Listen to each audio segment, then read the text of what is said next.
You've probably saved a pattern you love, then realized it's drafted for wovens when all you want is something soft and stretchy. You wonder if you can just swap in a knit, but you're not sure what will break, what needs adjusting, or if the garment will even fit. And without knowing how to make that switch properly, half your pattern stash stays untouched. In this video, I'll show you exactly how to convert a woven pattern for knits using the Seamwork Orla as a real example. So you can confidently use knit fabrics where they make sense and unlock way more options from the patterns you already own. I was wearing my favorite little knit mini skirt one day and realized how much I love knit skirts like this in winter. It's a skirt, so I feel a little bit dressed up, but when I pair it with tights, it's as comfortable as wearing leggings. So when we released the Orla skirt, a gorgeous A-line mini skirt that's fully lined, I immediately wondered, could I make a comfy version in knit fabric instead of woven? The short answer is absolutely yes. But there are 5 important considerations I had to work through first, so let's walk through them. Some patterns practically beg to be made in knits, while others will leave you frustrated and wondering why you even tried. When you're examining any pattern for the swap, technical illustration becomes your roadmap. Think of it like a puzzle. The fewer pieces you have, the easier it is to put together.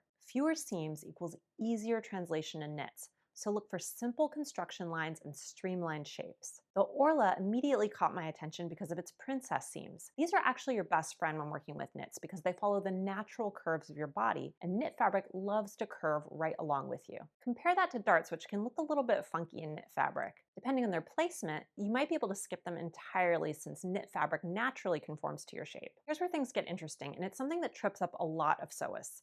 The relationship between ease and stretch. You need to think like your knit fabric instead of like the woven the pattern was designed for. Woven patterns have ease built in for movement. Knit fabrics create ease through stretch. When you combine both types of ease, you get way more room than you actually need for comfort. Here's my stretch test. Grab your knit and stretch it both ways. More than 25% stretch, size down one size.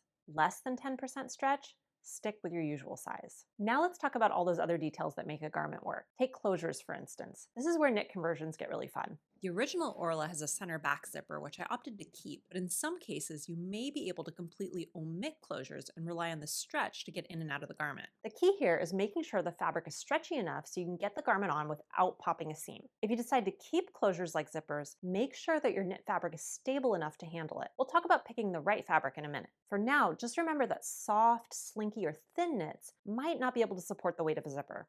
That lining is another decision point. Do you actually need it? For my Orla, I chose a stretch lining because it keeps the wool from sticking to my tights, but depending on your fabric choice, you might skip it entirely. The faced waistband got some rethinking too. While the original instructions call for regular interfacing, I used knit interfacing instead. It provides structure while still allowing the natural give that makes knit garments so comfortable to wear. I went through every step of the instructions, picked out these construction details, and thought, how will stretch and stability affect this part of the garment? Now for the most crucial part, choosing your knit fabric. Stability is everything when you're swapping knits for wovens. You need a fabric with structure and good recovery, something that's going to hold its shape throughout the day. Double knits are fantastic for this. They're stable, have great structure, and they don't lose their shape. Ponte is another winner, especially for fitted garments like pants or skirts. Ponte is a type of double knit fabric that's made with a blend of fibers, often including nylon, and it has a wonderful combination of softness and structure. In fact, Ponte is so stable that you can sew it just like a woven fabric. It's the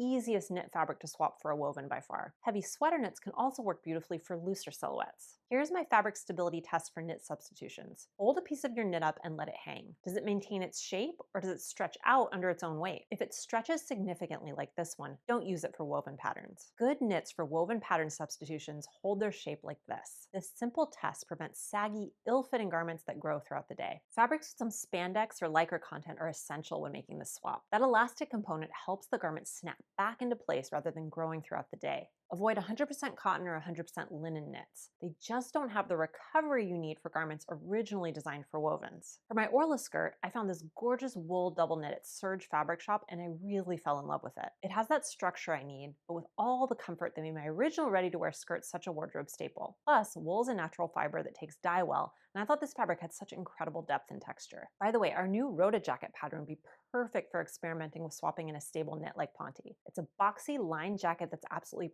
perfect for layering. It has this relaxed fit throughout with rounded corners at both the neckline and the hem, and it hits right at the high hip for the most flattering length. The full construction details and professional techniques are all included, plus you get the option for either hand-attached pockets or edge-stitched ones. You could definitely try making this in a ponte, either with a stretch lining like I used for the Orla skirt or no lining at all. This pattern comes free with a Seamwork membership and you can access it immediately. I'll put the link in the description below so you can check it out. Now that we've covered the planning phase, let's talk about the construction details that separate a successful knit substitution from a disappointing one. When you're working with knits and patterns designed for wovens, preventing stretching during sewing becomes critical. You'll want to reinforce key seams, especially shoulder seams, necklines, and hems. I've found Wonder Tape really helpful for sewing knit hems. Not only does it keep the folds in place, it helps stabilize the knit so you get less of that hem waviness that can be hard to avoid when sewing knits. If you're sewing a garment with shoulder seams, clear elastic is your secret weapon. Just a strip of clear elastic sewn into the shoulder seam prevents that dreaded stretch out that can ruin the fit of your finished garment. Knit Stay Tape works beautifully too, and it maintains the stretch while adding stability. Now what about the seams? Should you use a regular straight stitch like you would for a woven fabric, or should you switch to a serger or a zigzag stitch so that the seams stretch? If you're sewing with a very stable knit like ponte and your garment doesn't require much stretch, you can get away with sewing just like a woven. However,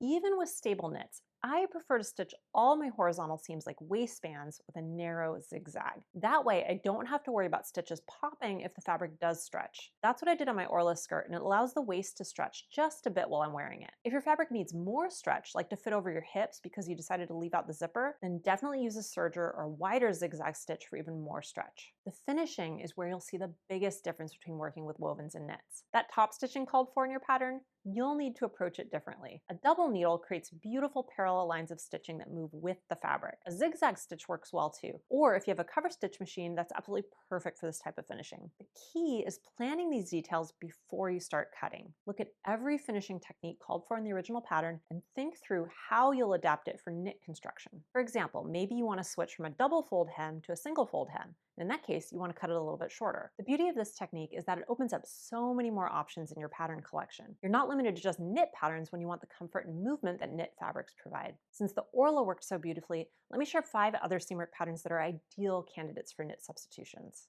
The Danny Pinafore is practically begging to be made in knits. It features a stylish A-line silhouette that hits at mid-thigh with minimal seams, and since it pulls on over your head, you don't have to worry about closures at all. I made one in black scuba knit with an ultra suede texture that I absolutely love. Scuba knit is incredibly stable and easy to work with. Just like the Orla, it's fully lined. I used a rayon jacquard lining that makes it feel really luxurious. If you decide to include the inseam pockets, use a lighter weight fabric than your main fabric to minimize bulk. The Ula keeps that pinafore energy going. It's a tailored shift dress that would work beautifully in stable knits. The semi-fitted bust with a slight A-line silhouette complements the V neckline perfectly. It's finished with an all-in-one facing at the neckline and armholes, and since it's double-breasted, it's a great excuse to dig into your button stash. Just use knit interfacing on the placket pieces for stability without making the dress too stiff. Here's something unexpected, the Liliana jacket. It's the chic layerable piece that's perfect over any look. Since it's unlined with a simple silhouette and no closures, making the switch to knits is straightforward. Ponte, scuba knit, and heavy sweater knits would all be fantastic choices. The boxy shape looks polished in a tweed style knit.